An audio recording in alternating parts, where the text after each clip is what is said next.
something I brought else. something way too nice for the third tasting. Well, I don't know how much the Costco one was. Like $10. Do you want me to tell you? Yeah, I don't care. I think it was $7.99. Oh, God. Final round, round three. Round three. We have 2 different Malbecs from Argentina. Mendoza. I'm not sure, but definitely Argentina. Okay, both Argentinian Malbecs. Juan bought one and I got the other. So, we are going to figure out which one is the Costco one. I mean, it is a pretty, like, startling difference, right? A is a little bit more red and B is a little bit more purple ruby. Let's taste A. It smells good. It smells delicious. Nice wine.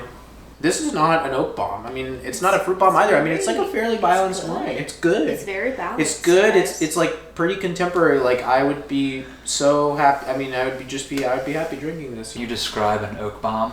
Man, it's like you're at Home Depot. It's like a 2x4, you know, like a toasted 2x4. As I drink it more, like it's actually not just smooth, but like it has like a nice structure to it. Yeah. You know, I don't think this can age that. Like, I don't know. I really don't think this can age like 10 years. But right now, with like some pork or some lamb or some steak, yeah, yes.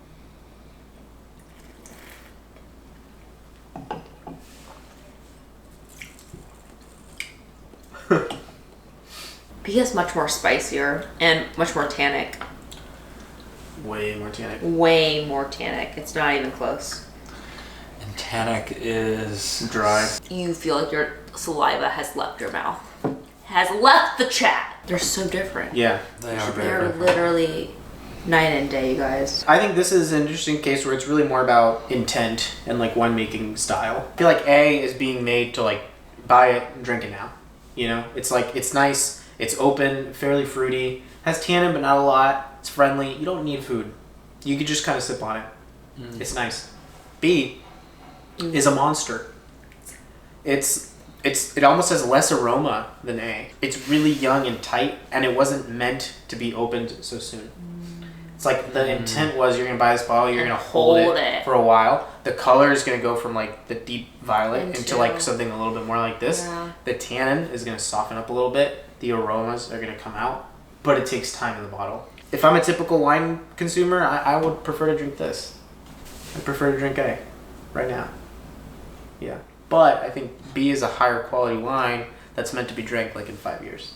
People in wine think that if it has aging potential, it's more expensive and it has higher quality. That's how wine thinkers think. Most consumers don't think that. Yep. And I think that's like something that everyone needs to think about when they're going to a store, because when you're buying wines, if you're buying certain wines, you know that, like, I think if you learn a little bit more, you know, like, hey, I need to hold this longer. It's not going to be good now. Well, I think it's interesting because to me, you're involving the consumer in the process. You're letting the consumer be the chooser and control the end of the process. Oh, yeah. It's like, hey, we're going to give you this, like, meal kit. You do the last 10%. That's kind of what wine is. Are we ready to vote? Can I ask you real quick, though? When you describe structure, what do you... what does it mean?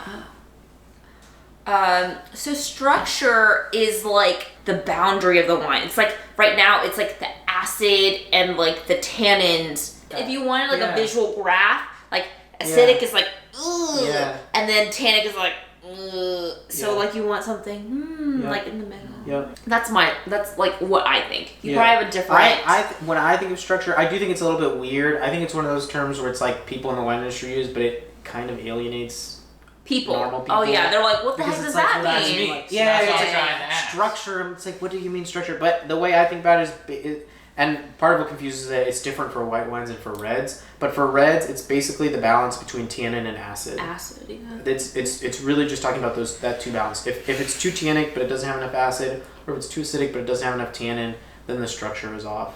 So it's kind of like the interplay between those two. And I think the reason why people use structure is because it somehow it's sort of like frames. It frames. It's the boundary of the wine. It's like What is the wine?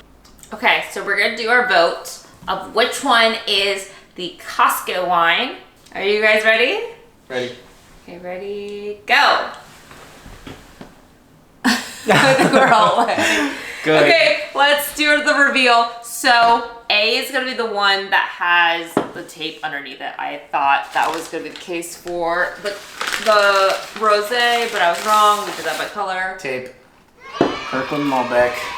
Yes. And I brought Zuccotti. We didn't even talk about price. So the Malbec was either $6.99 or $7.99. I'll put that price in the below. Crazy. Juan, I think you mine's paid like 35 to 40. 35 to 40. So like that is a huge price difference. Wait, so 2019 Malbec Mendoza. Is that from Mendoza? I don't know. 2018. Valle de Uco is like a higher level area within Mendoza, I believe. So the interesting thing too about the one that I brought is that it never touched oak.